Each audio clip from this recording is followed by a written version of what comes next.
Bismillahirrahmanirrahim. Assalamualaikum warahmatullahi wabarakatuh. Alhamdulillahi ala ihsanih wa syukru lahu ala taufiqihi wa amtinanih. Asyhadu an la ilaha illallah wahdahu la syarika lahu ta'ziman li sya'nih. Wa asyhadu anna Muhammadan abduhu wa rasuluhu da'ila ridwanih. Allahumma salli alaihi wa ala alihi wa ashabihi wa ikhwanih. Hadirin dan hadirat yang dirahmati oleh Allah Subhanahu wa taala. Insyaallah pada pertemuan kita yang pertama kali ini ya, dan selanjutnya kita akan bahas tentang Al-Aqidah Al-Wasithiyah ya. Al-Aqidah Al-Wasithiyah adalah suatu buku kecil yang ditulis oleh Syekhul Islam Ibn Taimiyah rahimahullahu taala tatkala usia beliau sekitar 38 tahun, dan beliau menulisnya cuma sebentar. Ba'da asar beliau tulis dan sebelum maghrib ya sudah selesai. Sekali duduk beliau tulis buku ini. Dan buku ini ya ditulis sebab karena ada seseorang qadhi atau hakim yang datang dari negeri Mesir, dari pengikut mazhab Syafi'iyah ya, yang dia minta kepada Syekhul Islam Ibnu Taimiyah untuk menulis buku akidah. Saya bacakan perkataan Syekhul Islam Ibnu Taimiyah rahimahullahu taala. Qadima alayya min ardi Wasit ba'dhu qudati nawahiha syekhun yuqalu lahu Radhiyaddin Al-Wasiti. Datang kepadaku seorang dari negeri Wasit. Jadi orang ini yang bertanya kepada Syekhul Islam Taimiyah berasal dari kota namanya kota Wasit. Makanya akidah tersebut namanya Al-Aqidah Al-Wasithiyah, karena yang ditulis oleh Ibnu Taimiyah sebagai jawaban atas permintaan seorang hakim qadhi yang datang dari kota Wasit. Salah seorang qadhi yang tinggal di sekitar kota Wasit ya, dia datang kepada kami waktu sedang berhaji, dan wa kana min ahli khair wad din, dan dia termasuk orang yang baik dan orang yang saleh.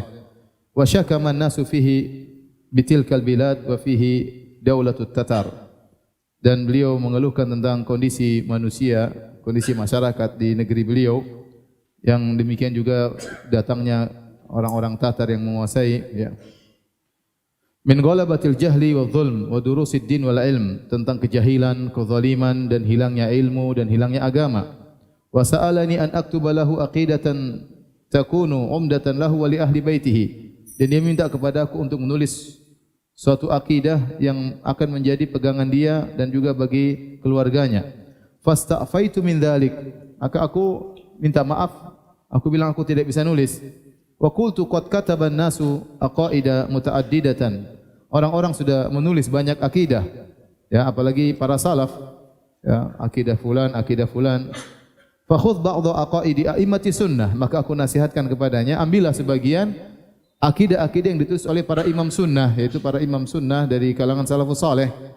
Fa'alaha fi soal, tetapi dia terus meminta agar aku menulis.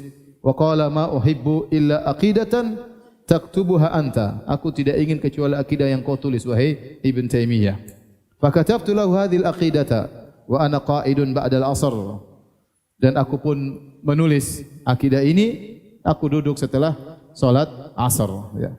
Wa qad intasharat biha nusakhun katsiratun fi Misr wal Iraq wa ghairihima, dan ternyata setelah itu nuskhah yang beliau tulis ini tersebar di berbagai negeri, di antaranya di Mesir, di Irak, dan juga di selain Mesir dan Irak ya. Inilah asal muasal kenapa disebut Al-Aqidah Al-Wasithiyah ya, karena Ibnu Taimiyah rahimahullah banyak menulis akidah.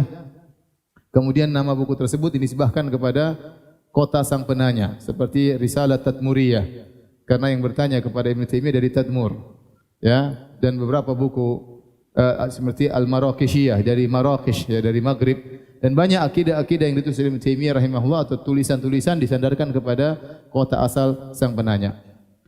Al-Aqidah Al-Wasithiyah ini ya, setelah tersebar di Mesir, di Irak, kemudian menjadi heboh ya. Sampai Ibnu Taimiyah rahimahullah sebutkan dalam Majmu' Fatawa bagaimana beliau dipanggil oleh penguasa tatkala itu ya, penguasa Mesir, karena sebagian orang daripada orang-orang yang dengki kepada beliau, kata beliau, dari kalangan Rafidhah dan juga Ittihadiyah, dari kalangan ahlu wihdatil wujud ya, dan orang-orang yang menyimpang, mereka memprovokasi penguasa agar memanggil Ibnu Taimiyah rahimahullahu taala. Akhirnya Ibnu Taimiyah rahimahullahu taala, kalau tidak salah setelah 7 tahun beliau menulis buku ini atau risalah kecil ini, akhirnya beliau dipanggil dan dikumpulkan seluruh ulama mazhab, 4 mazhab semuanya dikumpulkan. Dari mazhab Maliki, Syafi'i, Hanafi dan Hambali untuk mendebat beliau dalam 3 majelis. Dan beliau ceritakan bagaimana perdebatan beliau dengan mereka, ya, karena mereka mendebat Ibnu Taimiyah rahimahullah dalam setiap lafal yang ada pada kitab Al-Aqidah Al-Wasithiyah ini. Dan Ibnu Taimiyah mengatakan semua yang saya tulis ini dalam risalah Al-Aqidah Al-Wasithiyah ini semuanya ada salafnya. Semua ada salafnya. Tidak satu lafal pun saya nukilkan kecuali ada apa? Ada salafnya. Ya. Dan akhirnya terjadi perdebatan dan insyaallah pada suatu saat kita akan jelaskan mungkin di akhir penjelasan tentang risalah Aqidah Wasithiyah baru kita jelaskan tentang perdebatan tersebut. Jadi kita harus paham dulu isi kitab ini baru kita akan jelaskan tentang isi dialog yang diceritakan oleh Syekhul Islam Taimiyah rahimahullahu taala tatkala beliau berdialog dengan para ulama di zaman beliau tentang akidah yang beliau tuliskan ini. Cuma disebutkan ya waktu beliau ditanya ya oleh Naib Sultan ya, penguasa tentang akidah, maka jawaban beliau sebelum beliau berdialog beliau berkata, "Laisal i'tiqadu li wala liman huwa akbaru minni." Akidah tidak diambil dariku dan juga tidak diambil dari orang yang lebih hebat dariku. Bal i'tiqad yu'khadhu anillahi subhanahu wa ta'ala wa rasulih sallallahu alaihi wasallam. Tapi akidah diambil dari Allah Subhanahu wa taala dan rasulnya sallallahu alaihi wasallam. Wa ma ajma alaihi salaful ummah, dan apa yang disepakati oleh para salaf dari umat ini, orang-orang saleh terdahulu. Ya, kemudian beliau berkata, yu'khadhu min kitabillahi ta'ala. Maka akidah diambil dari Al-Qur'anul Karim wa min ahadithi Al-Bukhari wa Muslim wa ghairihima min al-ahadits al-ma'rufah. Dan juga akidah diambil dari hadis-hadis Sahih Bukhari dan Sahih Muslim dan selain dari mereka berdua dari hadis-hadis yang dikenal. Wa ma thabata an salafil ummah, dan apa yang diambil dari para salaf terdahulu. Inilah ya penjelasan Ibnu Taimiyah rahimahullah taala bahwasanya tatkala beliau menulis akidah berdasar kepada dalil Al-Qur'an, sunnah dan apa yang disepakati oleh para salafus saleh. Dan inilah yang membedakan antara akidah Ahlussunnah dengan akidah yang lainnya. Kalau kita baca akidah Ahlussunnah, buku akidah Ahlussunnah ditulis oleh para ulama salaf dan juga ditulis oleh misalnya Imam Ahmad, ditulis oleh muridnya Imam Syafi'i dan Imam Abu Hanifah dan yang lainnya, maka kita dapati akidahnya mudah dan juga dilengkapi dengan dalil Al-Quran dan Sunnah dan juga perkataan para salaf. Ya. Ya, maka mudah untuk dipahami, dasarnya jelas dan di situ ada pengagungan terhadap para salafus saleh. Dan berbeda dengan akidah yang ditulis ahlul bidah, ya, maka kita akan dapati banyak pendapat ra'yu, ya, tidak berdasarkan Al-Quran dan Sunnah, berdasarkan akal, ya, berdasarkan filsafat, ya, sehingga akhirnya mereka tercerai-berai dan mereka berselisih dalam banyak perselisihan. Contoh sederhana, kalau antum membandingkan antara akidah Jahmiyah dengan akidah Mu'tazilah dengan akidah Asy'ariyah, maka antum akan mendapati perbedaan yang banyak. Padahal semuanya Jahmiyah maupun Mu'tazilah maupun Asy'ariyah sama-sama mengembalikan akidah mereka kepada akal. Bahwasanya akal lebih didahulukan daripada dalil. Ini kesepakatan mereka. Mereka tuliskan dalam buku-buku mereka. Dituliskan oleh Al-Qadhi Abdul Jabbar dalam Syarah Usul Khamsah, seorang tokoh Mu'tazilah, bahwasanya akal didahulukan daripada dalil.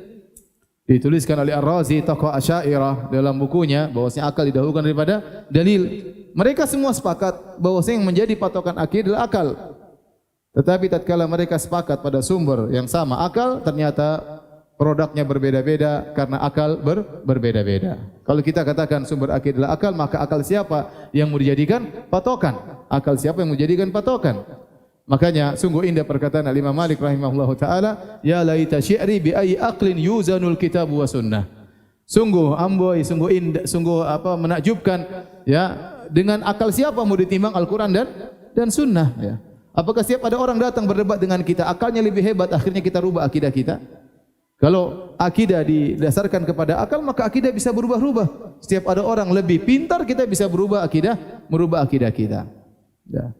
Kemudian contoh sederhana, bahwasanya mereka terjadi perdebatan luar biasa. Kalau antum baca buku-buku Asy'ariyah tentang awalul wajib alal mukallaf, Apa yang pertama kali wajib bagi seorang yang mukallaf, yang dibebani, seorang muslim, apa yang pertama kali wajib baginya?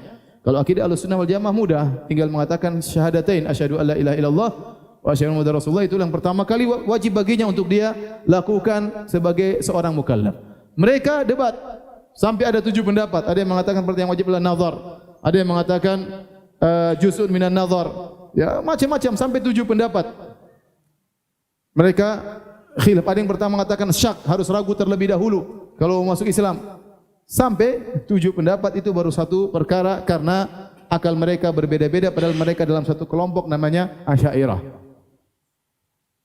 Asy'ariyah sendiri terbagi menjadi 2. Ada Asy'ariyah mutaqaddimin, Asy'ariyah mutaakhirin. Asy'ariyah mutaqaddimin seperti Abu Hasan Al-Asy'ari, kemudian dan murid-muridnya, dan juga di antaranya Al-Baqillani.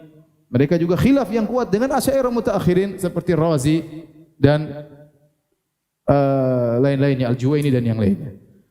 Berbeda dengan akidah salaf, maka akidah satu dari kurun demi kurun karena sumbernya sama, Al-Quran dan Sunnah dan perkataan para salaf. Oleh karenanya di antara keistimewaan akidah salaf, ya, bahwasanya dengan kita bersandar kepada akidah salaf, seharusnya kaum muslimin akan bersatu.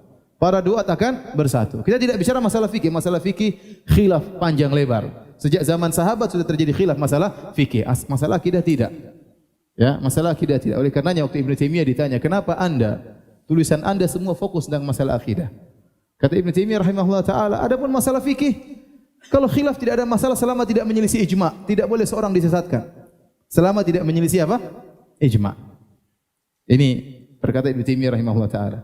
Selama tidak menyelisih ijma', maka tidak boleh seorang disesatkan. Tetapi kalau akidah maka mengantarkan kepada kesesatan. Penyimpangan dalam masalah akidah mengantarkan kepada kesesatan. Oleh karenanya kita lihat Syekhul Islam Ibnu Taimiyah rahimahullah taala, kebanyakan buku-bukunya tentang akidah. Dan semua ahlul bidah di zamannya dia bantah. Dan dia sudah berazam akan hal tersebut. Dia bantah Nasara dalam bukunya Al-Jawabus Sahih liman baddala dinal Masih. 6 jilid ya. Bantah Nasara berapa jilid? 6 jilid. Dia bantah Rafidhah dalam kitabnya Minhajus Sunnah Nabawiyah 9 jilid, tebal begini. Kita baca judulnya saja capek, apalagi baca fahrosnya, catatan apa? Apa namanya? Fahros ya. Daftar isi sudah capek, apalagi baca isinya. Ada lagi beliau tulis Dar'ut Ta'arudil Aql wan Naql. Menolak ya orang yang mempertentangkan antara akal dan dalil. Beliau tulis kalau tidak salah 11 jilid. Kata orang kalau baca buku itu isinya filsafat, bantah filsafat dan macam-macam, cepat tua ya. Karena beratnya buku tersebut ya. Kemudian seluruh buku-buku beliau, Iqtida' Shiratal Mustaqim, Mukhalafat Ashabil Jahim, dan buku-buku yang lain ya, seperti Bayan Talbis Jahmiyah. Beliau bantah Razi ya dalam kitabnya Asl Taqdis, sekarang dicetak 8 jilid. Bayan Talbis Jahmiyah ya. Ini tentang syubhat-syubhat masalah asma sifat. 8 jilid, subhanallah. Belum buku-buku yang lain ya. Meskipun beliau dikatakan tidak begitu perhatian terhadap fikih, tapi ternyata pendapat beliau tentang fikih sangat banyak. Sampai Majmu' Fatawa 36 jilid, kebanyakan tentang fikih. Ya, itu padahal kata beliau saya tidak terlalu perhatian sama fikih, tapi ternyata perkataan beliau tentang fikih juga sangat banyak. Intinya di antara keistimewaan akidah salaf bahwasanya akidah tersebut sumbernya sama ya Al-Qur'an dan Sunnah dan perkataan para salaf, para sahabat ya. Adapun ra'yu, pendapat, akal, maka ini ditinggalkan seluruhnya. Kalau kita menjadikan akal sebagai sumber akidah, maka akal siapa yang mau dijadikan sumber akidah? Seandainya akal semua orang cuma satu, mungkin boleh dijadikan sumber akidah. Itu pun tidak boleh.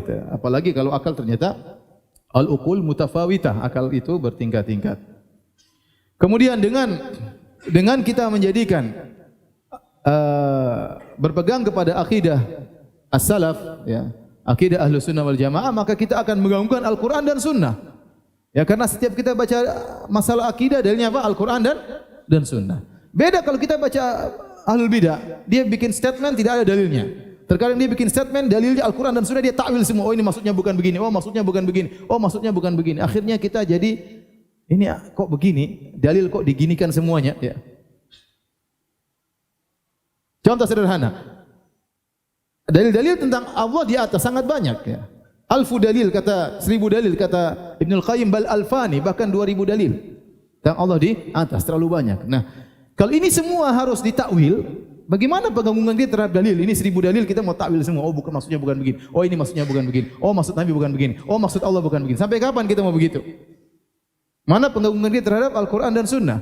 Mana firman Allah Subhanahu wa taala, "Fa in tanaza'tum fi syai'in faruddu ila Allahi war Rasul." Kalau kalian berselisih tentang suatu, kembalikan kepada Allah dan Rasulnya.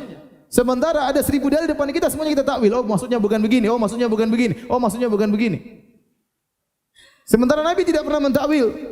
Nabi berbicara Allah di atas di hadapan para sahabat, bahkan ada banyak orang Arab Badui dan mereka tidak bertanya-tanya dan Nabi tidak pernah menjelaskan takwil tersebut. Oleh karenanya, orang yang pelajari akidah Ahlussunnah, maka dia akan mengagungkan dalil Al-Quran dan Sunnah Nabi sallallahu alaihi wasallam. Dan dia tahu bahwasanya akal harus tunduk kepada dalil tersebut. Kemudian juga yang ketiga, dia akan mengagungkan para salafus saleh. Karena dalil dari akidah Ahlussunnah wal Jamaah selain Al-Quran dan Sunnah juga perkataan para salaf. Kita akan dapati akidah ditulis Imam Bukhari, akidah ditulis oleh Imam Ahmad, akidah ditulis oleh para salaf yang lainnya, ya.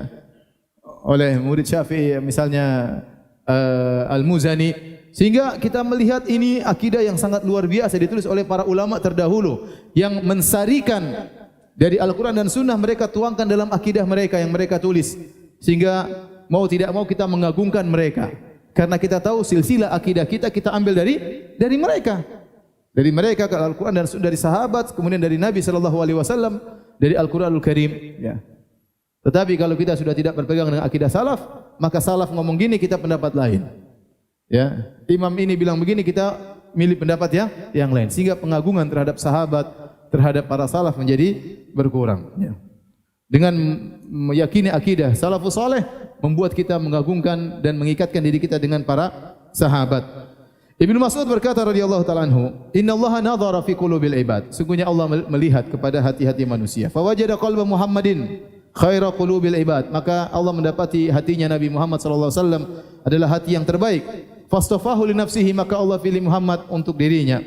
Fabta'athahu bi risalatihi. Allah kirim Nabi Rasulullah sallallahu dengan risalah, yaitu Al-Qur'anul Karim, dan diangkat menjadi rasul. Summa nazara fi qulubil ibad ba'da qalbi Muhammad. Kemudian Allah melihat kepada hati-hati manusia setelah hatinya Muhammad sallallahu alaihi wasallam. Fa wajada quluba ashabihi khaira qulubil ibad. Maka Allah mendapati hati-hati para sahabatlah hati-hati yang terbaik. Faja'alahum wuzara'a nabiyyi, maka Allah menjadikan mereka penolong-penolong nabinya, para sahabat. Yuqatiluna ala dinihi, dan mereka berperang membela agama Muhammad sallallahu alaihi wasallam. Fama ra'al muslimuna hasanan fahuwa indallahi hasan, maka apa yang dilihat oleh kaum muslimin itu para sahabat sesuatu yang baik, maka di sisi Allah juga baik. Wa ma ra'ahu sayyi'an fahuwa indallahi sayyi', dan apa yang dilihat oleh para sahabat suatu keburukan, maka itu adalah yang buruk juga di sisi Allah Subhanahu wa taala. Ibnu Umar juga berkata, "Man kana mustannan falyastanna biman qad mad." Barang siapa yang ingin meneladani, maka teladanilah orang yang sudah meninggal dunia. Ulaika ashabu Muhammadin sallallahu alaihi wasallam, kanu khairu hadhil ummah. Mereka itulah para sahabat Nabi sallallahu alaihi wasallam, umat terbaik. Abarraha quluban wa amaqaha ilman. Mereka hati mereka yang terbaik, ilmu mereka terdalam, paling dalam ilmu mereka. Wa aqallaha takallufan, tidak menyulit-nyulitkan diri dalam beragama. Ya, tidak menyulit-nyulitkan diri dalam beragama. Sesuatu yang tidak dibahas enggak usah dibahas, sesuatu yang tidak perlu dalami, masalah-masalah yang detail yang ternyata tidak dibahas oleh syariat, mereka menjauhi hal ini semua. Qaumun ikhtarahumullah li suhbati Nabi sallallahu alaihi wasallam wa naqala dinahu wa naqli dinihi. Allah memilih mereka untuk menemani Nabi sallallahu alaihi wasallam dan untuk menukil, ya, agama Nabi sallallahu alaihi wasallam. Fatashabbahu bi akhlaqihim, maka tirulah akhlak mereka. Fahum ashabu Muhammadin sallallahu alaihi wasallam, kanu alal hudal mustaqim. Mereka adalah sahabat Nabi sallallahu alaihi wasallam dan mereka di atas jalan yang lurus. Wallahi rabbil Ka'bah, demi Allah sang penguasa Ka'bah. Jadi sederhana, ya. Oleh karena tatkala ada seorang mengingkari bahwasanya Allah Subhanahu wa taala turun langit ke dunia, maka seorang salaf berkata, "Dari mana kau datangkan akidahmu, ya, bahwasanya Allah tidak turun ke langit dunia? Adapun kami, maka kami meriwayatkan hadis ini dari fulan, dari fulan, dari fulan, dari sahabat, dari Nabi sallallahu alaihi wasallam. Maka akidahmu dari mana?" Maka kalau ada orang bilang, misalnya Allah tidak di atas, bilang akidahmu dari mana? Sebutkan salafmu bahwasanya Allah tidak di atas. Sebutkan salafmu. Siapa salafnya? Paling ujung-ujungnya kepada Jahm bin Safwan. Ujung-ujungnya kepada tokoh Mu'tazilah. Adapun ke sahabat tidak mungkin. Mereka dapatkan sahabat menolak Allah di atas. Paham? Ya. Lihat akidah mereka. Mereka mengatakan Allah Subhanahu wa taala berbuat tanpa hikmah. Kita orang awam Allah berbuat pasti ada hikmahnya. Sederhana atau tidak? Sederhana. Ya. Ini saya lanjutkan lagi. Di antara keistimewaan akidah Ahlussunnah, akidah yang mudah. Akidah yang mudah dan berjalan dengan fitrah manusia. Saya sebutkan contoh akidah mereka yang tidak sesuai dengan fitrah manusia. Contoh, mereka menolak Allah di atas. Padahal kita betapa banyak orang mengatakan serahkan kepada yang di atas. Mudah sekali. Tidak ada saya pernah mendengar seorang pun berkata kita serahkan kepada yang di mana-mana. Enggak ada. Ya. Kalau yang di mana-mana sudah memutuskan, tidak ada yang bilang begitu. Tidak ada. Apalagi mengatakan kalau yang tidak di atas dan tidak di bawah dan tidak di mana-mana memutuskan, tidak ada. Semuanya mengatakan kalau yang di atas sudah memutuskan. Fitrah mereka bahwasanya Allah di atas sesuai dengan akidah Ahlussunnah wal Jamaah. Contoh betapa sering kita berkata ini sudah hikmah Allah. Allah berkehendak demikian pasti ada hikmahnya. Sementara akidah Asy'ariyah menolak adanya hikmah. Tidak ada hikmah. Allah berbuat tanpa hikmah. Bagaimana? Karena itu akal mereka membawa mereka untuk meyakini hal tersebut. Tetapi kenyataannya masyarakat awam mereka tidak menerima hal ini. Betapa banyak orang berkata ini hikmah dari Allah Subhanahu wa taala. Paham? Ini akidah Ahlussunnah. Mudah atau tidak? Mudah. Allah berbuat ada hikmahnya, selesai. Kalau mereka Allah berbuat ada hikmahnya, berarti Allah ada keperluan. Kalau ada keperluan berarti bukan Tuhan. Tuhan tidak boleh punya keperluan. Kena syubhat ente. Maksud saya, mereka terlalu banyak syubhat sehingga mereka akhirnya menelurkan pernyataan-pernyataan yang tidak logis. Yang tidak logis. Kita mudah kita mengatakan Allah berbuat ada hikmahnya enggak? Bahkan kita bilang tidak ada satupun perbuatan Allah kecuali pasti ada hikmahnya. Mereka tidak bisa. Contoh, kita akidah Ahlussunnah mengatakan Allah mencintai dan Allah dicintai. Dalam banyak ayat Allah mengatakan wallahu yuhibbus sabirin. Allah mencintai orang yang sabar. Wallahu yuhibbul muttaqin. Allah mencintai orang-orang yang bertakwa. Ya, terlalu banyak ayat seperti itu. Ya, fasawfa ya'tillahu biqaumin yuhibbuhum wa yuhibbuna. Allah akan mendatangkan suatu kaum yang Allah mencintai mereka dan mereka mencintai Allah. Dan banyak dalam hadis juga demikian Allah mencintai si fulan mencintai Allah, banyak sekali. Kata mereka tidak boleh kita bilang Allah mencintai dan Allah tidak bisa dicintai dan tidak bisa mencintai. Itu keyakinan mereka. Secara teori mereka mengatakan demikian, tetapi kebanyakan orang awam mereka tidak mengerti akan hal ini. Sehingga mereka dengan biasa berkata Allah masih cinta sama kita, Allah masih sayang sama kita. Banyak enggak orang bilang begitu? Banyak. Saya cinta kepada Allah, saya sayang sama Allah. Subhanallah. Fitrah mereka masih berbicara dengan sesuai dengan akidah Ahlussunnah wal Jamaah. Tapi kalau antum masuk detail dalam akidah mereka, itu tidak boleh mengatakan demikian. Haram ente mengatakan demikian. Tasbih ente mengatakan demikian. Berarti ente mentajisimkan Allah Subhanahu wa taala. Tidak boleh kita bilang Allah mencintai apalagi Allah dicintai, dua-duanya tidak boleh. Kalau mencintai maksudnya Allah menghendaki kebaikan bagi sang hamba. Diputar dulu. Ya. Repot. Contoh mereka mengatakan Allah Subhanahu wa taala di hari kiamat bisa dilihat tetapi tidak ada arahnya.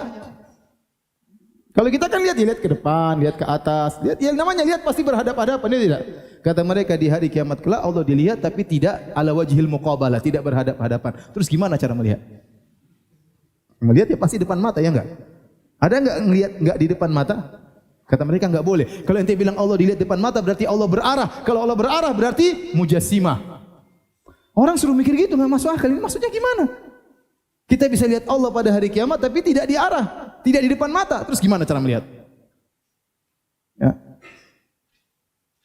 Ini akidah mereka. Ya. Nanti masalah takdir mereka lagi namanya al-kasb. Ya, dan banyak ya. Artinya maksud saya akidah Ahlussunnah itu mudah. Dan Nabi SAW sampaikan di hadapan para sahabat, di hadapan orang awam, di hadapan orang Arab Badui. Dan mereka paham dengan mudah. Tidak jelimet, tidak susah. Tapi kalau antum ambil misalnya buku Asy'ariyah antum baca, setengah mati antum untuk pahami. Saya tantang ente ambil buku Asy'ariyah ente baca. Berat. Ini maksudnya gimana? Sampai ada seorang ustaz ini disebutkan dalam buku mereka menyimpulkan, kata mereka, sungguhnya Allah itu yasma'ul mubsarat wa yubsirul masmu'at. Artinya bahasa Indonesia, sungguhnya Allah itu melihat yang didengar dan Allah mendengar yang dilihat. Antum paham enggak? Ini sampai kenapa? Karena mereka mentakwil sifat melihat dengan ilmu. Kata mereka Allah mendengar yang dilihat, maksudnya Allah mengetahui yang dilihat. Dan Allah melihat yang didengar, maksudnya Allah mengetahui yang didengar. Mereka takwil. Tidak ada namanya melihat, tidak ada namanya mendengar. Melihat maksudnya mengilmui, mendengar maksudnya mengilmui. Maka mereka bilang, boleh kita mengatakan innallaha yasma'ul mubsarat, sungguhnya Allah mendengar apa yang dilihat, wa yubsirul masmu'at, dan Allah melihat apa yang didengar. Kira-kira ini menghina Allah tadi. Itu mereka sampai dan itu waktu saya ke salah satu kota di luar Indonesia, ya, sampai ada yang cerita sama saya, Ustadz, kita dengar ceramah seperti itu. Dan ini ada dalam buku mereka. Dalam buku mereka. Ini sulit mau kita cerna, ini maksudnya bagaimana? Ya. Apakah Nabi pernah mengajarkan demikian? Apakah Nabi pernah bilang sama sahabat, wahai para sahabat, sungguhnya Allah Maha mendengar apa yang kalian lihat. Sungguhnya Allah Maha melihat apa yang kalian dengar. Apa Nabi pernah ngomong gitu? Sederhana. Allah melihat apa yang dilihat, Allah mendengar apa yang didengar. Mudah atau tidak? Mudah. Demikianlah akidah Ahlus Sunnah wal Jamaah, mudah untuk dipahami. Cuma saya katakan, kebanyakan orang-orang berafiliasi kepada mazhab Asy'ariyah, mereka tidak paham akidah Asy'ariyah. Mereka tidak paham akidah Asy'ariyah. Tadi saya katakan, fitrah mereka masih lurus. Akidah Asy'ariyah mengatakan bahwasanya Al-Qur'an itu bukan firman Allah. Al-Quran itu bukan lafalnya dari Allah. Allah berbicara tanpa suara, tanpa huruf. Ini perkataan mereka. Tidak boleh Anda mengatakan Allah berbicara dengan suara dan huruf. Allah itu berbicara tanpa suara dan tanpa huruf. Kalau gitu Al-Quran ini apa? Itu bukan pembicaraan Allah. Itu adalah ungkapan dari semacam bahasa jiwa Allah Subhanahu wa taala yang diungkap oleh malaikat Jibril atau diungkap oleh Muhammad, tapi itu bukan firman Allah Subhanahu wa taala. Antum bingung atau tidak? Bingung kan ya? Sementara orang awam mereka sangat mudah. Allah berfirman. Allah sudah bilang dalam Al-Quran. Sangat mudah mereka mengatakan demikian. Padahal kalau kita masuk dalam detail akidah mereka, tidak boleh ngomong demikian. Makanya saya bilang di antara rahmat Allah kepada orang-orang yang banyak di tanah air yang ngaku bermadzhab Asy'ariyah, mereka tidak paham akidah Asy'ariyah. Alhamdulillah. Kalau mereka paham dengan benar dan mereka konsekuensi dengan perkataan mereka, susah. Bahkan ada di antara mereka yang merasa paham, ternyata mereka tidak konsekuen dengan apa yang mereka yakini. Mereka tidak konsekuen dengan apa yang mereka yakini. Betapa sering mereka mengatakan, pasti ada hikmahnya. Pasti ada hikmahnya. Katanya tidak ada hikmah. Baik. Hadirin dan hadirat yang rahmatillah subhanahu wa ta'ala. Al-Aqidah Al-Wasithiyah adalah risalah latifah, ya, buku yang kecil, sederhana. Di antara hal yang saya dapati menakjubkan dari buku ini, saya pernah menghadiri suatu pernikahan. Sang lelaki kawan saya waktu menikah, maharnya risalah Aqidah Wasithiyah. Apa buku Aqidah Wasithiyah dia berikan kepada calon mempelainya. Ya. Saya pernah hadir pernikahan, maharnya buku Aqidah Wasithiyah. Ya, harganya 1 rial mungkin di Arab Saudi. 1 rial tapi keren. Dan Aqidah Wasithiyah bukunya mencakup akidah Ahlus Sunnah secara global.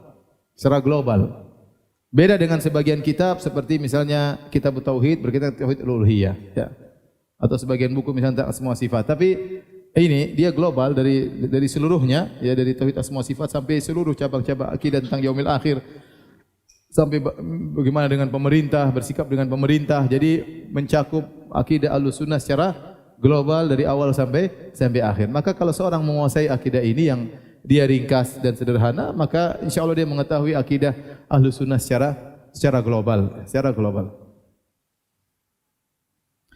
Baik, sebelum kita masuk dalam pembahasan risalah Aqidah Wasithiyah, maka pada malam hari ini kita akan berbicara tentang penulisnya, yaitu Syekhul Islam Ibn Taimiyah rahimahullahu taala. Seorang tokoh yang luar biasa yang menjadi tokoh kontroversial sampai saat ini, ya. Kita ingin tahu siapa sebenarnya beliau ini, Syekhul Islam Ibn Taimiyah rahimahullahu taala. Yang jelas beliau lahir pada tahun 661 dan wafat pada tahun 728, ya. Rahimahullahu taala. Beliau namanya adalah Ahmad bin Abdul Halim bin Abdissalam, ya, dan seterusnya sampai pada bin Abdullah ibn Taimiyah Al-Harrani. Jadi namanya Ahmad bin Abdul Halim ibn Taimiyah.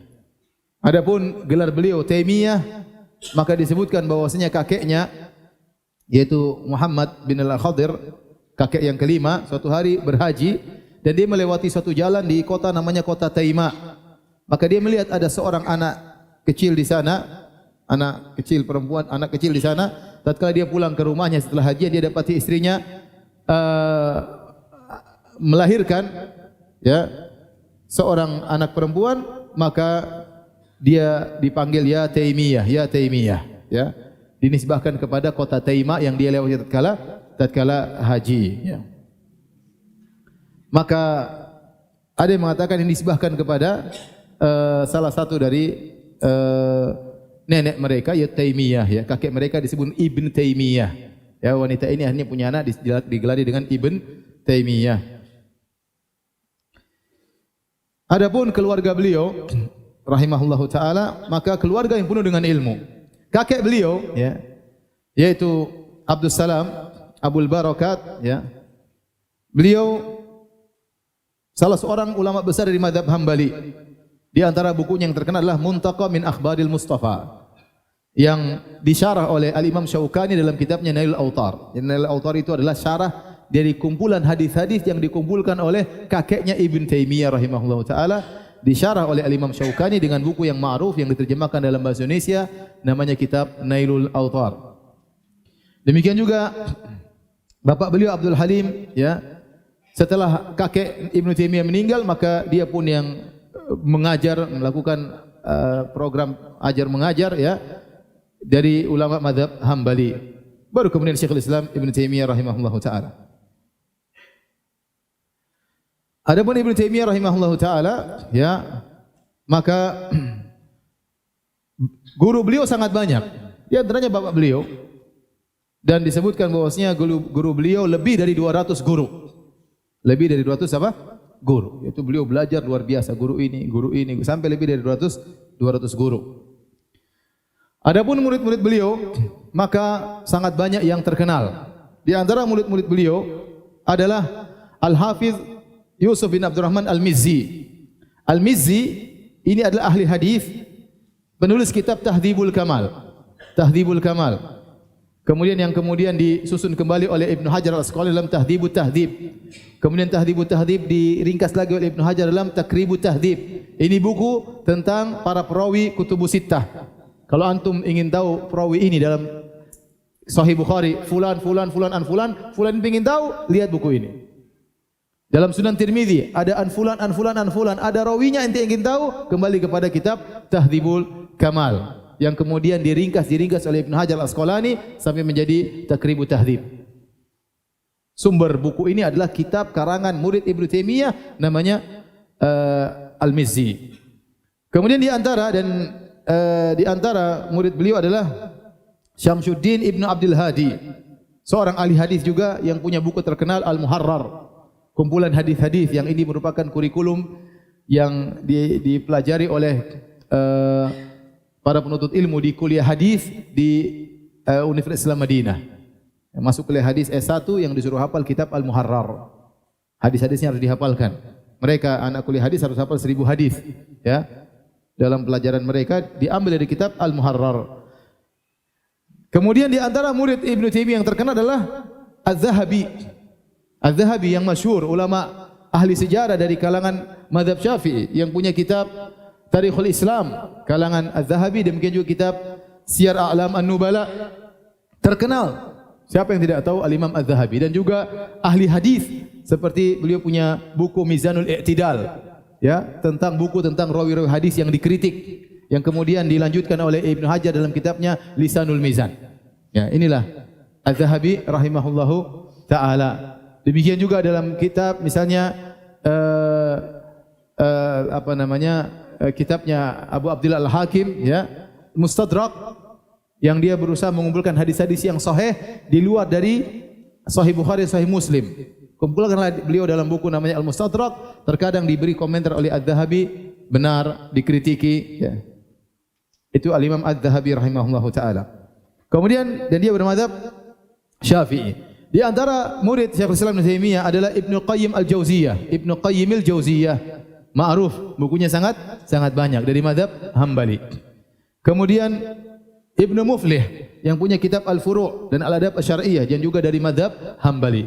Dan di antara murid beliau yang sangat terkenal adalah Ibnu Katsir rahimahullahu taala dari mazhab Syafi'i yang punya tafsir Ibnu Katsir dan punya buku sejarah Al-Bidayah wan Nihayah yang sangat tebal ya.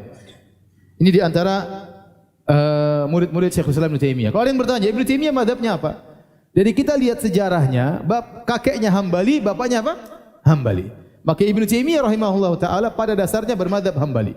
Pada dasarnya bermadzhab Hambali. Namun setelah itu beliau tidak lagi bermadzhab dengan madzhab tersendiri. Beliau berfatwa dengan ijtihad beliau, tidak terikat pada madzhab tertentu. Oleh karenanya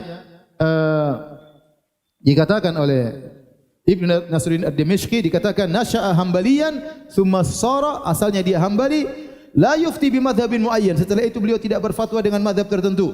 Bal bima qamat dalilu alaihi indahu, bahkan beliau berfatwa sesuai dengan dalil yang tegak di sisi beliau. Walaqad nasara sunnah al-mahdhah wa tariqata salafiyah, maka beliau benar-benar menolong sunnah yang murni dan beliau berjalan di atas jalannya para salaf ya. Oleh karenanya kalau dikatakan Ibnu Taimiyah bermadzhab Hambali, kita bilang iya, asalnya bermadzhab Hambali, tapi dalam banyak fatwanya beliau tidak terikat dengan madzhab apa? Hambali. Terkadang beliau merajihkan pendapat madzhab Syafi'i, terkadang beliau merajihkan madzhab Hanafi. Berdasarkan dalil yang kuat pada beliau, tapi awalnya beliau belajar dengan madzhab Hambali. Dan ini cara belajar yang terbaik. Seorang cara belajar yang terbaik kalau dia punya ilmu yang waktu yang luas dan kecerdasan yang luas, kesempatan untuk belajar yang banyak, seharusnya dia belajar dengan mazhab terlebih dahulu. Setelah itu baru kemudian dia silakan berijtihad. Setelah itu yang penting dia menguasai mazhab tertentu terlebih dahulu, baru kemudian dia membandingkan mazhab yang satu dengan mazhab yang lain.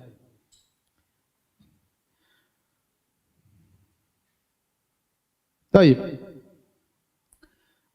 Adapun sifat beliau ya. Adapun sifat beliau dari sisi akhlak, maka luar biasa, beliau sangat baik ya, dan beliau sangat pemberani ya, tidak dibuat-buat keberaniannya, zuhudnya benar-benar zuhud, bukan zuhud yang dibuat-buat, bukan pencitraan ya, benar-benar beliau apa? Zuhud ya. Adapun akan kita jelaskan nanti sebagian dari sifat-sifat akhlak beliau. Di antara sifat fisik beliau, beliau adalah seorang yang putih ya, kemudian rambut beliau sangat hitam, dan juga jenggot beliau hitam, ada sedikit ubannya ya. Adapun rambut beliau sampai ke telinganya, rambutnya agak panjang ya. Tidak terlalu tinggi, tidak terlalu pendek ya. Suara sangat kencang, baca sangat cepat, kemudian suaranya berat ya. Terkadang beliau tegas ya. Inilah beliau rahimahullahu taala. Adapun jihad beliau, maka beliau berjihad dengan lisannya, dengan penanya, dengan tangannya. Beliau pemimpin peperangan dalam memerangi Tatar. Bahkan beliau yang menyemangati kaum muslimin untuk melawan Tatar ya. Bahkan beliau pernah masuk dalam kerajaan Tatar, kemudian bertemu dengan Qazan, pemimpin Tatar. Kemudian beliau berbicara dengan perkataan yang sangat tegas di hadapan orang-orang yang buat mereka takjub dengan perkataan Syekhul Islam Ibnu Taimiyah rahimahullahu taala.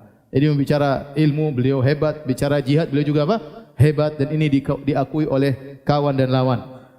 Adapun pujian para ulama tentang Syekhul Islam Ibnu Taimiyah, perhatikan ini sangat penting karena antum akan mendengar banyak orang mencela Ibnu Taimiyah. Zaman sekarang juga ada seorang dai di YouTube mengatakan Ibnu Taimiyah sesat, mungkin mengatakan Ibnu Taimiyah bodoh, mungkin mengatakan Ibnu kafir ya. Kita ingin tahu bagaimana pujian para ulama tentang Syekhul Islam Ibnu Taimiyah. Dan pujian yang terbaik bukan dari murid-muridnya, tapi dari orang yang sepantaran dengan beliau, mu'asirihi, yang hidup bersama beliau.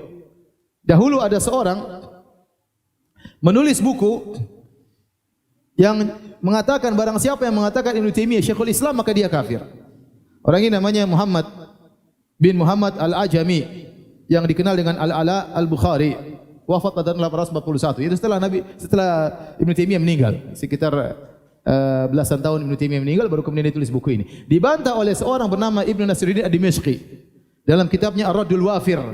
Buku ini membantah orang ini dan menukil pujian para ulama terhadap Syekhul Islam Ibnu Taimiyah rahimahullahu taala, yang para ulama itu hidup sezaman dengan Ibnu Taimiyah atau meninggal setelah Ibnu Taimiyah tidak jauh.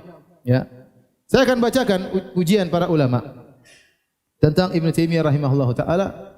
Di antaranya Perkataan Ibnu Sayyidin Nas, penulis buku Uyunul Athar fil Maghazi wa Syama'il wa Siyar. Buku ini sekarang dicetak dan tebal tentang sirah ya. Beliau berkata, beliau wafat 734. Ibnu Taimiyah wafat tahun berapa? 728. Jadi sempat ketemu dengan Ibnu Taimiyah rahimahullah taala. Beliau berkata, "Alfaituhu," ini yang bicara ulama ya, ulama yang masyhur di zaman tersebut. Kata beliau, "Alfaituhu mimman adraka minal ulumi hadzan." Aku dapati adalah orang yang mendapati bagian besar dalam ilmu. Wa kada an yastau'iba sunan wal athar hifdzan, dan hampir beliau menghafal seluruh hadis-hadis dan athar. Hampir seluruh hadis-hadis dan athar beliau hafal. Hadis berapa ribu? Ya, banyak. Athar berapa ribu? In takallama fi tafsir fa huwa hamilu rayati. Kalau dia bicara tentang tafsir, maka dia pemegang bendera tafsir. Itu sangat hebat kalau bicara tentang tafsir. Au afta fil fiqhi fa huwa mudriku ghayatihi. Kalau dia berfatwa tentang fikih, maka dia tahu tentang ujung-ujung fikih, dia ngerti, tentang puncak fikih dia ngerti. Au dzakara fil hadis fa huwa sahibu ilmihi wa dhu riwayatihi. Kalau dia bicara tentang hadis, maka dia adalah ahli hadis dan dia ahli riwayat tentang hadis. Au hadara bil milal wa nihal. Kalau dia berceramah tentang al milal wa nihal, tentang firqah-firqah, tentang agama-agama, tentang aliran-aliran, lam yura awsa'a min nihlatihi fi dzalik, maka tidak diketahui ada orang yang lebih luas ilmunya daripada beliau tentang hal ini. Wala fa'a min dirayatihi, dan tidak ada yang diketahui lebih tinggi ilmunya mendalam lebih daripada beliau. Baraza fi kulli fannin ala abna'i jinsihi. Beliau unggul dalam segala bidang ilmu dibandingkan orang-orang yang sejenis beliau. Walam tara ainu man ra'ahu mithlahu. Dan tidak ada orang yang pernah melihat beliau melihat orang seperti beliau. Wala ra'at ainuhu mithla nafsi, bahkan dia tidak pernah melihat orang seperti dirinya. Ini pujian yang luar biasa. Jadi orang yang pernah melihat beliau tidak pernah melihat orang seperti beliau, saking hebatnya. Dan dia sendiri Ibnu Taimiyah tidak pernah melihat orang sehebat dia. Ini yang ngomong siapa? Ngomong seorang yang menemui Syekhul Islam Ibnu Taimiyah rahimahullahu taala, ulama di zamannya, ya. Kemudian contohnya perkataan Az-Zahabi rahimahullah. Ya, punya ma'ruf mazhab Syafi'i, punya buku-buku terkenal. Apa kata beliau? Huwa akbaru min an yunabbiha mithli ala nu'utihi. Dia terlalu agung untuk menjelaskan tentang sifat-sifatnya orang seperti aku. Aku ini tidak pantas untuk menjelaskan sifat-sifatnya. Falahu liftu baina rukni wal maqam la halaftu anni ma ra'aitu bi aini mithlahu. Kalau saya disuruh sumpah, saya akan bersumpah di antara rukun Yamani, di antara Hajar Aswad dan Maqam Ibrahim, saya akan bersumpah mataku tidak pernah melihat orang seperti dia. Wala wallahi ma ra'ahu mithlu nafsihi fil ilm. Dan demi Allah, dia sendiri tidak pernah lihat orang berilmu seperti dirinya. Saya berani bersumpah akan hal tersebut. Kata siapa? Az-Zahabi. Ya akhi, ini yang ngomong bukan orang bahlul ya. Ini yang ngomong apa? Az-Zahabi yang punya buku banyak tebal. Punya Syiar Alam Nubala, ente cari terjemah siapa saja di situ. Dari nabi, sahabat semua sampai orang-orang zaman beliau, semua ditulis tentang jarh wa ta'dil dengan semuanya. Kemudian beliau berkata, qara al-Qur'ana wal fiqh wa nadhara wa sadalla wa huwa dunal bulugh. Beliau selesai baca Quran, beliau ahli fikih, beliau berdebat dan beliau berdalil padahal beliau belum dewasa. Padahal belum apa? Belum dewasa. Bara'a fil ilmi wat tafsir, muncul hebat dalam ilmu dan tafsir.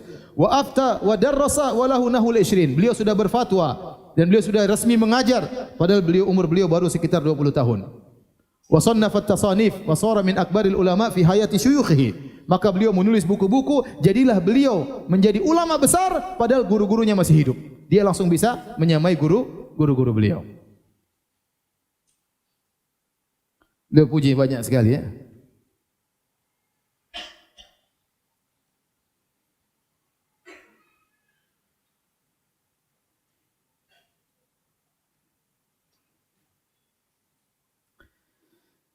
Banyak ya, saya mau baca terlalu banyak ya. Intinya pujian yang luar biasa. Dia tahu ini gurunya. Kemudian berkata Taqiyuddin Subki Asy-Syafi'i dari mazhab Syafi'i. Ini Az-Zahabi juga mazhab Syafi'i. Ya. Beliau berkata, ya, tawassu'u fil ulumi syar'iyyah wal aqliyah kabura qadruhu. Sungguh agung kedudukan Ibnu Taimiyah rahimahullah taala. Ya. Kemudian luasnya ilmunya seperti di lautan. Ilmunya begitu luas, ilmu syar'i, dan akalnya begitu luas. Wa farti dzakaihi, akalnya yang terlalu pintar. Farti dzakai itu terlalu pintar akalnya. Wa ijtihadihi, dan ijtihad beliau. Wa bulughi fi kulli min dzalikal mablagh alladhi yatajawaz al-wasf. dan beliau mencapai semua itu melebihi daripada yang bisa disifati. Beliau berkata lagi, wa qadruhu fi nafsi a'dham min dzalika wa ajal, dan kedudukan Ibnu Taimiyah di hatiku lebih agung dan lebih mulia daripada yang saya sebutkan. Ma'ama jama'allahu lahu minaz zahada. Selain ilmu ternyata beliau sangat zuhud, sangat wara, ahli agama, nusratil haq wal qiyam fihi, la li ghardin siwahu, dan beliau menolong kebenaran dan tegak membela kebenaran, tidak ada tujuan beliau kecuali itu. Ini pujian berkaitan tentang niat Ibnu Taimiyah. Dia mengatakan Ibnu Taimiyah dia melakukan itu semua dalam rangka membela apa? Kebenaran. Wa jarihi ala sunani salaf, dan beliau berjalan di atas sunnah para salaf. Wa akhdhihi min dzalika bil akhdhil awfa, dan beliau mengambil sunnah salaf yang terbanyak. Kemudian berkata As-Subki Muhammad bin Abdul Bar Asy-Syafi'i dari mazhab Syafi'i, beliau berkata, "Ma yubghidu Ibnu Taimiyah illa jahilun aw sahibu hawan." Tidak ada orang benci kepada Ibnu Taimiyah kecuali orang jahil, kecuali bahlul ya. Tidak ada yang benci Ibnu Taimiyah kecuali apa? Jahil atau pengikut hawa nafsu. Fal jahil la yadri ma yaqul. Dia tidak ngerti, orang bodoh dia tidak ngerti apa yang dia katakan. Wa sahibul hawa yasuddu hawahu anil haq ba'da ma'rifati bihi. Adapun pengikut hawa nafsu, dia terhalangi untuk mengikuti kebenaran karena hawa nafsunya. Berkata lagi Kamaluddin Ibnu Zamlakani Asy-Syafi'i dari mazhab Syafi'i yang wafat pada tahun 727, setahun sebelum Ibnu Taimiyah rahimahullah taala. Kata beliau, "Kana idza su'ila an fanni minal ulum dhanna ar-ra'i wa sami annahu la ya'rifu ghayra dzalikal fan." Ibnu Taimiyah kalau ditanya satu ilmu tentang tafsir misalnya, dia jawab, maka orang mengira dia tidak punya spesialis kecuali ilmu tersebut. Kalau ditanya tentang tafsir, dia jawab tafsir seakan-akan seluruh kehidupannya cuma belajar tafsir. Saking dalamnya ilmunya tentang apa? Tafsir. Tapi kalau ditanya tentang fikih sama jawabannya, seakan-akan seluruh hidupnya untuk apa? Fikih. Ditanya tentang bahasa, jawab seakan-akan luar biasa. Ya, bahkan dia mengkritiki ahli bahasa, bahkan beliau mengkritiki Sibawayh rahimahullahu taala, seorang ahli bahasa. Artinya beliau sangat luar biasa. Kemudian wa hakama ana ahdan la ya'rifa mithlahu, dan orang yang melihat Ibnu Taimiyah pasti berhukum memvonis tidak ada orang yang semisal Ibnu Taimiyah rahimahullahu taala. Wa kana al-fuqaha min sa'ir at-ta'if idza jalasu ma'ahu istafadu fi madahibihim minhum ma lam yakunu arafu qabla dhalik. Kalau para ahli fikih ngobrol sama dia bermujalasah, maka mereka akan mendapatkan ilmu tentang fikih dalam mazhab mereka yang mereka tidak tahu, Ibnu Taimiyah tahu. Jadi ada mazhab Syafi'i ngomong sama dia, Ibnu Taimiyah kasih faedah tentang mazhab Syafi'i pada orang ini. Ada mazhab Maliki ngomong sama Ibnu Taimiyah memberikan faedah tentang mazhab Maliki kepada mereka. Wala yu'rafu annahu nadhara ahadan fanqata'amahu. Tidak pernah dikenal Ibnu Taimiyah kalau berdebat kalah, tidak pernah. Wala takallama fi ilmi minal ulum sawa'un kana min ulumi syar'i wa ghairiha illa faqa fi ahlahu wal mansubina ilaihi. Tidaklah Ibnu Taimiyah berbicara tentang suatu ilmu kecuali dia pasti mengungguli yang lainnya, mengungguli orang-orang yang dinisbahkan kepada ilmu tersebut. Kalau dia bicara tafsir maka dia jago tafsir. Kalau dia bicara fikih dia yang paling jago fikih. Ibnu Daqiqil Aid, antum tahu siapa Ibnu Daqiqil Aid? Seorang yang sangat masyhur, ahli usul, dahulunya bermadzhab Maliki kemudian pindah kepada mazhab Syafi'i. Beliau punya buku sangat indah namanya Ihkamul Ahkam, Syarah Umdatul Ahkam. Ini buku terbaik tentang Syarah Umdatul Ahkam. Ditulis, namun tidak bisa dibaca oleh antum, harus dibaca oleh penuntut ilmu karena dia ahli usul fikih. Tapi dia tidak, beliau rahimahullah tidak fanatik karena beliau sudah tadinya mazhab Maliki berpindah kepada mazhab Syafi'i. Terkadang beliau mengkritiki Imam Malik, terkadang beliau mengkritiki Imam Syafi'i rahimahullahu taala. Beliau wafat tahun 702, wafat sebelum Ibnu Taimiyah rahimahullahu taala. Artinya beliau lebih tua daripada Ibnu Taimiyah. Apa beliau katakan? Lamma ijtama'tu bi Ibnu Taimiyah, tatkala aku sempat bertemu dengan Ibnu Taimiyah, ra'aitu rajulan al-ulumu kulluha baina ainaihi. Aku lihat seorang lelaki, seluruh ilmu di hadapan dia. Ya'khudhu minha ma yurid wa yada'u ma yurid. Tinggal dia ambil yang mana dia mau, yang tinggal dia mau. Seakan-akan buku semua terbuka di depan dia. Buku tafsir, buku hadis, buku sirah, buku fikih. Tinggal dia ngomong apa yang dia sukai. Ini kata Ibnu Daqiq, bukan perkataan orang bahlul, ini kata orang yang sangat alim. Saya ketemu dengan dia, saya lihat dia ini semua ilmu terbuka di hadapan dia. Tinggal dia ambil mana yang dia mau, tinggal dia buang mana yang dia mau. Azan kah? Azan. Ya udah azan dulu.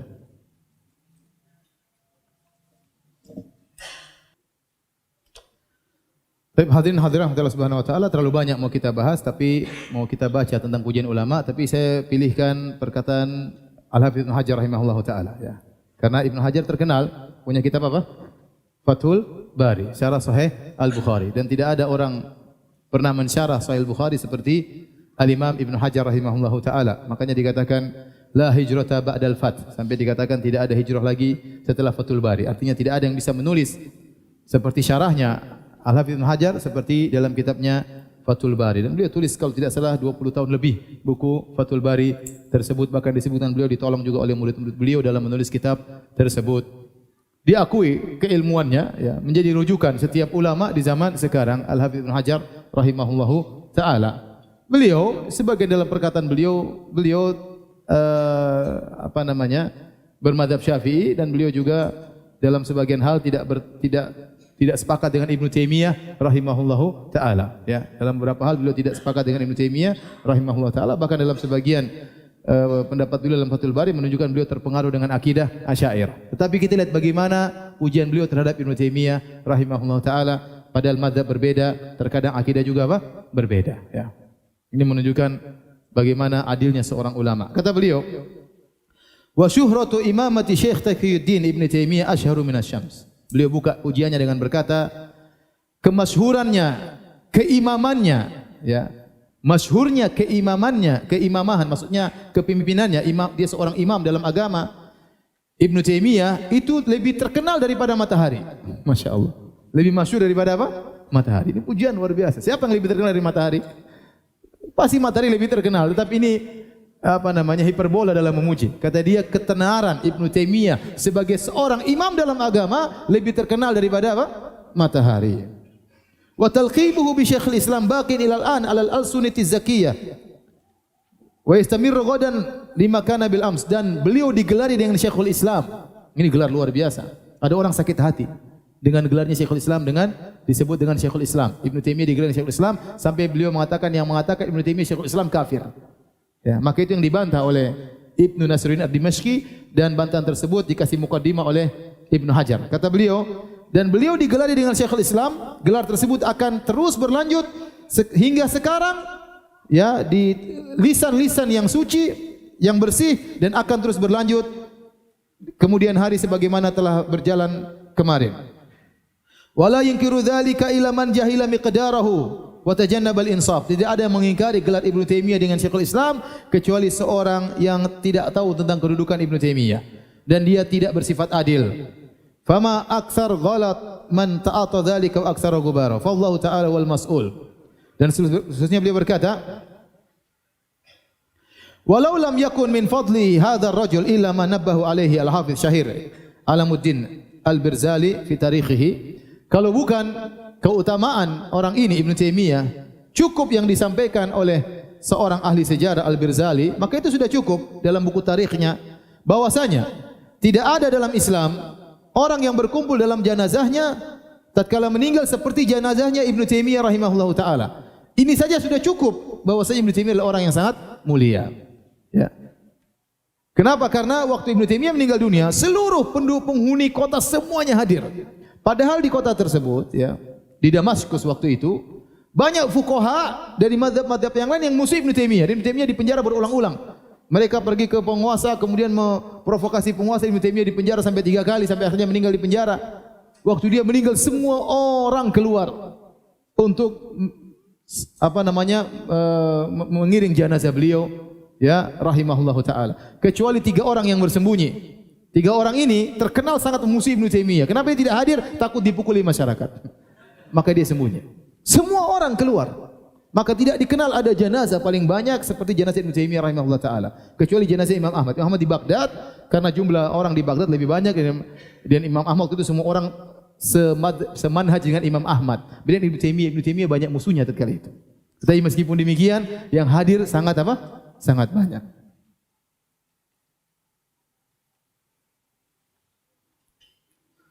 Kemudian beliau berkata, waqad sahha 'anin Nabi sallallahu alaihi wasallam annahu qala antum syuhada'ullahi fil ard, dan telah sahih dari Nabi sallallahu alaihi wasallam, Nabi berkata kalian adalah saksi Allah di atas muka bumi. Ini kalau jenazah dihadiri orang-orang saleh banyak orang, maka jenazah orang baik.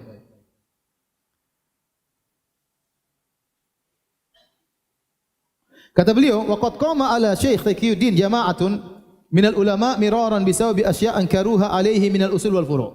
Ada berapa ulama yang mereka mendebat Ibnu Taimiyah, mengingkari Ibnu Taimiyah, tidak setuju dengan masalah usul dan furu'nya Ibnu Taimiyah. Artinya banyak orang yang tidak setuju dengan Ibnu Taimiyah di zaman tersebut. Wa uqidat lahu bisawi dzalik iddatu majalis bil Qahirah wa Dimashq. Bahkan diperdebatkan Ibnu Taimiyah, dikumpulkan dengan mereka, dibuat majelis-majelis perdebatan baik di Mesir, di Qahirah maupun di Damaskus. Wala ya'lamu, meskipun demikian, wala yu'lamu an ahadin minhum annahu afta bi zandaqatihi wala hakama bi safki damihi. Meskipun demikian tidak seorang pun dari para ulama tersebut yang berani berfatwa Ibnu Taimiyah zindik atau mengatakan halal darahnya, enggak ada. Ma'asyiddatil muta'assib alaihi hina idzin min ahli daulah hatta hu bisa bil Qahirah. Padahal mereka sangat benci dengan Ibnu Taimiyah dan mereka sangat musuh Ibnu Taimiyah, itu pun tidak seorang pun, bahkan mereka berfatwa agar Ibnu Taimiyah di penjara dan beliau di penjara, itu pun mereka tidak berani mengatakan Ibnu Taimiyah apa? Zindik. Ma'adzalik fakulluhum ya'tarifu bi si'ati ilmihi wa zahdihi wa wasfihi bis sakha wa syaja'ah. Meskipun demikian seluruhnya, bahkan musuh-musuhnya, dia bicara tentang musuh-musuhnya, semuanya mengakui tentang luasnya Ibnu Taimiyah, tentang zuhudnya Ibnu Taimiyah dan bagaimana dermawannya Ibnu Taimiyah dan kemudian Ibnu Taimiyah rahimahullahu taala. Wa ghairu dzalik min qiyami fi nusratil Islam, dan yang lainnya di mana Ibnu Taimiyah menolong Islam, wa du'a ila Allah taala fi sirri wal alaniyah. Ibnu Hajar Ibnu Taimiyah berdakwah di jalan Allah baik secara sembunyi-sembunyi maupun terang-terangan. Kemudian kata beliau, walau lam yakun li Syekh Taqiyuddin min al-manaqib illa tilmidhuhu syahir Syekh Syamsuddin Ibn al-Qayyim sahibu tasanif an-nafi'ah sarah allati intafa'a biha al-muwafiq wal mukhalif lakana ghayatan fi dalalati ala azimi manzilatihi. Kalau bukan Ibnu Taimiyah tidak punya keutamaan kecuali cuma punya murid satu namanya Ibnu Qayyim, itu sudah cukup, kata Ibnu Hajar. Kalau Ibnu Taimiyah tidak punya keutamaan, tidak ada punya keutamaan kecuali punya murid satu namanya siapa? Ibnu Qayyim, yang punya buku sangat banyak, yang diambil faedahnya oleh kawan dan lawan, kata Ibnu Hajar. Maka sudah cukup untuk menunjukkan agungnya kedudukan Ibnu Taimiyah rahimahullah taala. Wa fa kaifa wa qad syahida lahu atau syuhida lahu bitaqaddum fil ulum wa tamyiz fil mantuq wal mafhum a'immatu asrihi minasy-Syafi'iyah wa ghairihim. Bagaimana lagi ternyata waqad syahida, para ulama mengakui kelebihan Ibnu Taimiyah, keunggulannya, keistimewaannya dalam mantuk maupun mafhum dari para ulama di zaman beliau, baik dari mazhab Syafi'iyah fadlan anil Hanabilah, apalagi ulama Hanabilah yang semazhab dengan Ibnu Taimiyah rahimahullahu taala.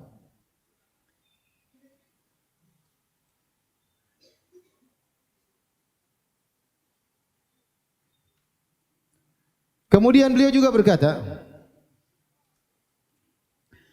wa min ajabil ajab, termasuk perkara yang menakjubkan, kata Ibnu Hajar, anna hadzal rajul kana a'dhaman nasi qiyaman ala ahli bidah. Beliau ini adalah orang yang paling agung dalam melawan ahlul bidah.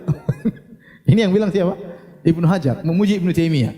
Kana a'dhaman nasi qiyaman, beliau adalah orang yang paling kencang dalam melawan ahlul bidah. Minar rawafid, paling kencang bantah Rafidhah. Wal hululiyah wal ittihadiyah, paling bantah kencang membantah hululiyah dan ittihadiyah. Wa tasanifu fi dzalika katsiratun syahiratun, dan tulisan beliau tentang hal ini sangat banyak. Baik, ini pujian Ibnu Hajar Al-Asqalani. Saya sampaikan ini supaya apa? Kalau ada orang kemudian zaman sekarang ini baru jadi ulama YouTube kemudian mengejek Ibnu Taimiyah, kita bilang sabar. Ente bahlul, apa? Jahil ya. Siapa yang bilang demikian? Yang bilang Ibnu Hajar, yang bilang Al-Aini. Saya bacakan perkataan Al-Aini sekarang dari mazhab Hanafi. Kalau Ibnu Hajar dari mazhab Syafi'i, Al-Aini punya kitab Umdatul Qari Syarah Sahih Bukhari dengan mazhab apa? Hanafi. Jadi maksud saya pujian dari berbagai macam mazhab kepada Ibnu Taimiyah rahimahullahu taala. Kata Badruddin Al-Aini Al-Hanafi, kata beliau, huwa al-imamul fadil bari' taqi an-naqi al-wari' al-faris fi ilmi al-hadis fi ilmi al-hadis wa tafsir. Beliau adalah imam yang utama, yang unggul, bertakwa, bersih, wara'. Ya. Faris yaitu jagoan di ilmu hadis dan ilmu tafsir. Wal fiqh wal usulin bi taqrir wa tahrir. Juga unggul, jagoan dalam masalah fikih dan juga masalah usul. Was sayfis sarim 'alal mubtadi'in, dan pedang terhunus terhadap ahlul bidah. Ini pujian lagi. Ini padahal dari mazhab apa? Hanafi. Dia bilang Ibnu Taimiyah adalah pedang terhunus kepada siapa? Ahlul bidah. Wal hablul qa'im bi umuriddin, seorang yang luas ilmu, yang tegak menegakkan perkara-perkara agama. Wal ammaru bil ma'ruf wan nahau 'anil munkar, orang yang senantiasa beramar ma'ruf dan senantiasa bernahi munkar. dzu hammatin wa syaja'atin wa ikdamin fima yurawwi wa yasjur. Dan beliau memiliki kemauan tekad yang tinggi dan keberanian dan nekat maju di tempat-tempat yang menakutkan. Saya sebutkan tadi beliau maju langsung bertemu dengan rajanya Tatar. Hebat atau tidak? Hebat. Beliau berani maju ngomong sama pemimpin Tatar tatkala itu. Dan beliau marahi pimpinan sultan untuk nekat berperang melawan Tatar. Akhirnya menang. Yang memprovokasi siapa? Ibnu Taimiyah rahimahullahu taala. Kemudian beliau berkata, ya, katsiru zikir was saum, sering sekali berzikir. Terlalu sering puasa, wassalati wal ibadah, sering sekali salat, sering sekali ibadah. Saya baca bagaimana perkataan Ibnu Qayyim. Kata Ibnu Qayyim, kalau kami dalam kondisi gelisah, kami pergi ke Ibnu Taimiyah, kami dengar ceramah-ceramah beliau, hilang kegelisahan kami. Itu Ibnu Qayyim. Yang nulis tentang masalah hati ternyata bisa gelisah. Kalau kegelisah kemana? Ke Ibnu Taimiyah rahimahullah, dengar gurunya ceramah, hilang kegelisahannya. Kita kalau gelisah baca buku Ibnu Qayyim apa? Biar hilang apa? Kegelisahan. Bagaimana? Rajin salat, rajin zikir, ibadah. Khashinal aish, hidupnya susah. Wal qana'a min duni talabi ziyadah, hidupnya penuh dengan qana'a, tidak mencari tambahan. Wa kanat lahu al mawaid hasanah saniyah wal awqati thayyibal bahiyah. Beliau punya waktu-waktu yang beliau untuk beribadah kepada Allah. Ma'akafi an hitamid dunya, dan beliau tidak mencari dunia ad-daniyah yang rendah. Kemudian kata beliau, walahul musannafatul masyhuratul maqbulah, dan beliau memiliki tulisan-tulisan buku-buku yang masyhur yang dikenal. Wal fatawal qati'ah ghairal ma'lulah, dan fatwa-fatwa yang tegas yang tidak tercacati fatwa tersebut. Kemudian beliau membela Ibnu Taimiyah Al-Aini, mengejek orang yang mencela Ibnu Taimiyah. Kata beliau tentang orang ini yang mencela Ibnu Taimiyah, laisa huwa illa kal ju'li bistimamil wardi yamutu hatfa'an fihi. Orang yang mencela Ibnu Taimiyah itu tidaklah seperti ju'l itu seperti apa ya? Yang bau busuk kata namanya kutu busuk. Yang kalau mencium wanginya mawar tewaslah dia. Maksudnya, ente seperti kutu busuk, kalau cium indahnya Ibnu Taimiyah ente mati. Wa qal khaffashi yata'adha bi buhuri sana'i dhaw li su'i basarihi wa dha'fihi. Seperti kalilawar yang terganggu dengan cahaya matahari, bukan karena rusaknya cahaya matahari, tapi karena buruknya matanya. Jadi terganggu. Ibnu Taimiyah terkenal dia terganggu, dia gelisah. Ya, Ibnu Taimiyah disenangi oleh masyarakat, dia sedih, hampir-hampir mati. Ya. Kemudian beliau berkata, wa ma hum illa salqa balqa salqa wal mukaffir minhum salma'ah bin qalma'ah wa hayan bin bayan wa hayyun bin bayyin wa dhal bin dhal dhalalun bin tilal. Maksudnya ente bahlul bin bahlul. Orang seperti ini jahil bin apa? Bin dhalal bin sesat bin bahlul, yang mencela Ibnu Taimiyah rahimahullahu taala.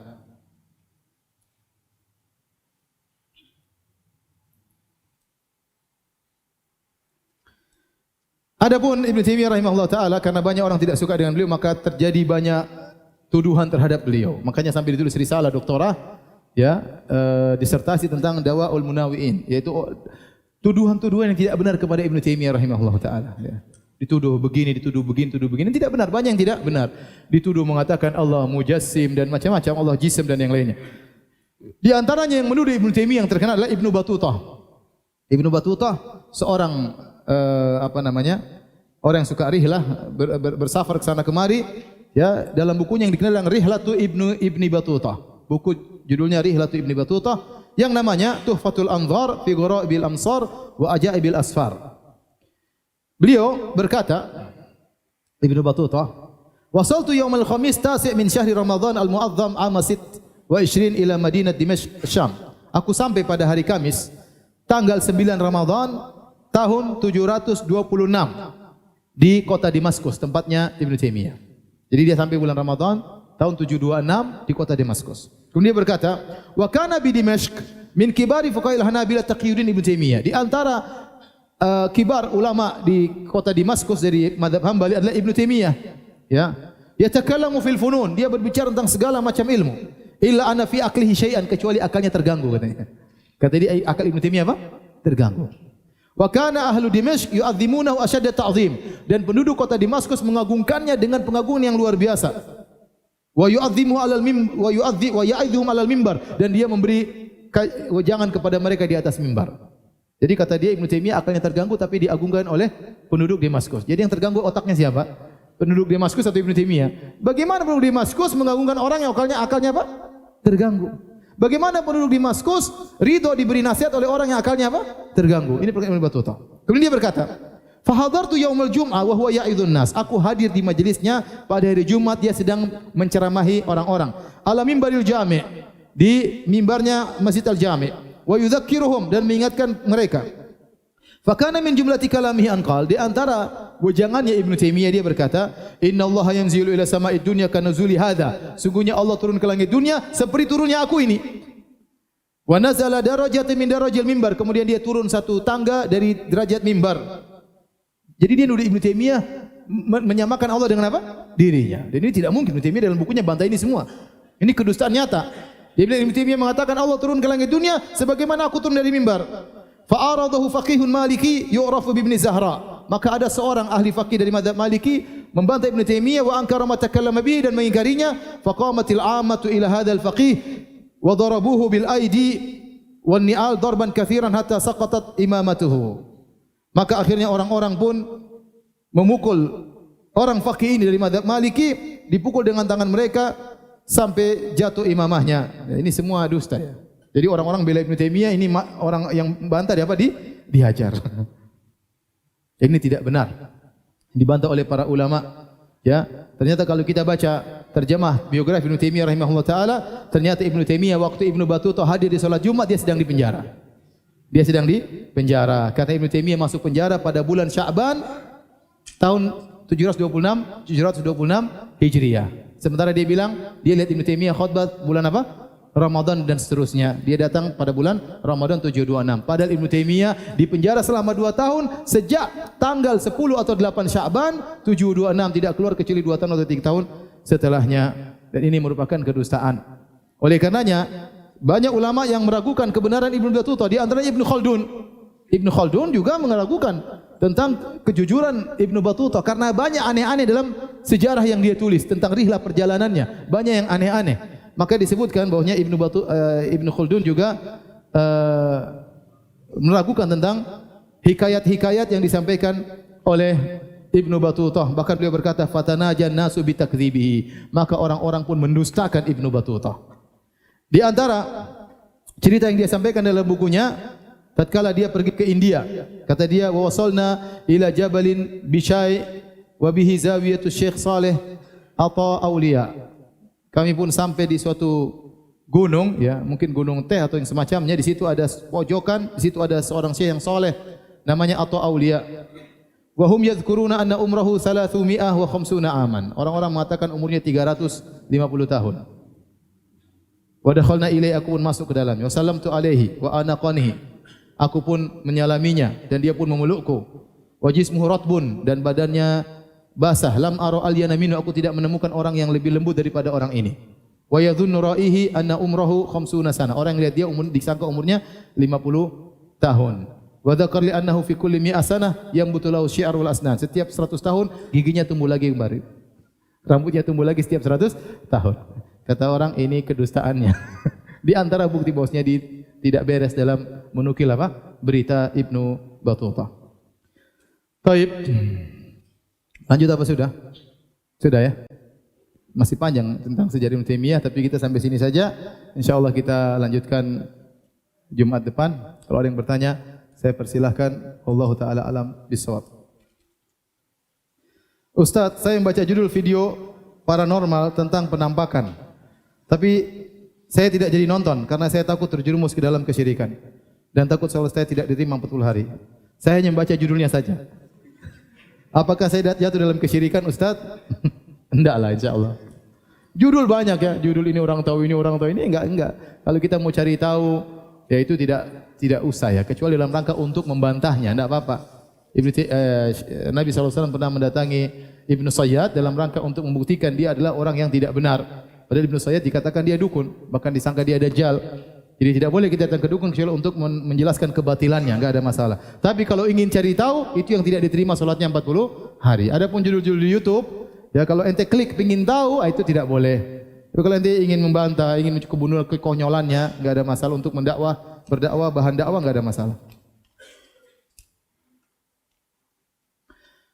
Karena pertanyaan susah, maka tidak usah dijawab. Demikian saja kajian kita. Subhanallah bihamdik, asyhadu an la ilaha illa anta, astaghfiruka wa atubu ilaik. Assalamualaikum warahmatullahi wabarakatuh.